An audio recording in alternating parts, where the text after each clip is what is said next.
tó mo kí gbogbo ẹ̀yin olólùfẹ́ Adéọmọdé pàápàá ẹ̀yin olólùfẹ́ Tani Ọlọhun lágbára Ọlọ́run ọba ìtúsílẹ̀ àti òmìnira Tani Ọlọhun náà ti dé kankan bẹ́ẹ̀ ni torí nílé ẹjọ́ lónìí àti rí i pé traces ti ń wá pé àwọn tó pe Tani Ọlọhun lẹ́jọ́ wọ́n ti ń jèbù rẹ̀ yá agbẹjọ́rò Tani Ọlọhun ó gbé àwọn ẹ̀bẹ̀ kan wá síwájú adájọ́ lénìí pé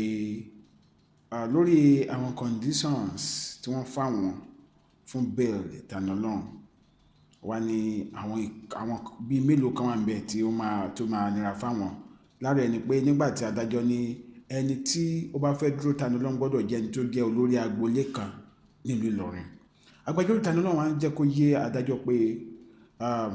kò ṣeéṣe láti rí oníṣẹ̀ṣe tó jẹ́ agboolé nílùú Ìlọrin pé kó jọ kó bá wọn dẹ́ńlẹ̀ kó bá wọn dẹ́ńlẹ̀ adẹ̀dúpẹ́ pé adájọ́ agbẹjọ́rò àwọn tó pe Tani Ọlọhun lẹ́jọ́ òun náà fi ara mọ́ pé torí àwọn náà àwọn ti ń túwọ́ kúrò lórí ọ̀rọ̀ Tani Ọlọhun díẹ̀díẹ̀ pé inú àwọn náà ò dùn sí bó ṣe wà ní àhámọ́ pé àwọn fẹ́ kí ó jáde so kó lè ráyè ṣe àtúnṣe sí àwọn nǹkan tí àwọn ní kó ṣe àtúnṣe sí pé ó ṣeéṣe tí ó bá jáde òun náà tún a lè gbọ́ ọ̀rọ̀ lẹ́nu àwọn nípa àwọn nǹkan tí àwọn fẹ́ kó ṣe àtúnṣe lé lórí nínú ọ̀rọ̀ tí adájọ́ wá ní ọ̀dà tó bá rí bẹ́ẹ̀ ẹni tí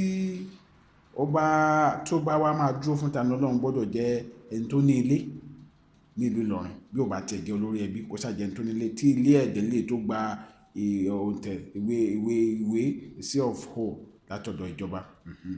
then wọ́n wá tún ní kí Tani Ọlọhun submit passport ẹ̀ fún ilé ẹjọ́ tàbí kó máa wá sí ilé ẹjọ́ ní ọjọ́ Friday so títí tí ẹjọ́ àfi wá parí finally but àwọn nǹkan tí mo sọ yìí àwọn nǹkan tó máa fi gba bẹ́ẹ̀lì ni o so wọ́n ti sún ìdájọ́ ìsìn sí on 23 this month láti lè lọ prepare àwọn nǹkan yẹn wá sí wájú ilé ẹjọ́ ní on 23 ó jẹ́ ibi tí ọ̀rọ̀ dé dó orí Tani Ọlọhun ìyanu Ṣẹlẹ. I still in my humble self, this is Adéọmọdé. Ẹ jọ̀wọ́ ẹ bá mi pín fídíò ìkiri ẹ dẹ̀ má gbàgbé ẹ̀yin mo ń bẹ̀ wá ní ẹ lọ subscribe sí Adéọmọdé TV lórí YouTube láti torí wọ́n disturb page mi ṣùgbọ́n tí ẹ bá subscribe sí Adéọmọdé TV on YouTube tí wọ́n bá ti ń disturb page mi ẹ lè máa gbádùn mi lórí YouTube wọn kì í jáwọ́ it's just for notification pé kẹ́ lè máa rí àwọn fídíò mi tí mo bá ti upload ẹ̀ ó jẹ́ ibi tọ́rọ̀ dé dúró.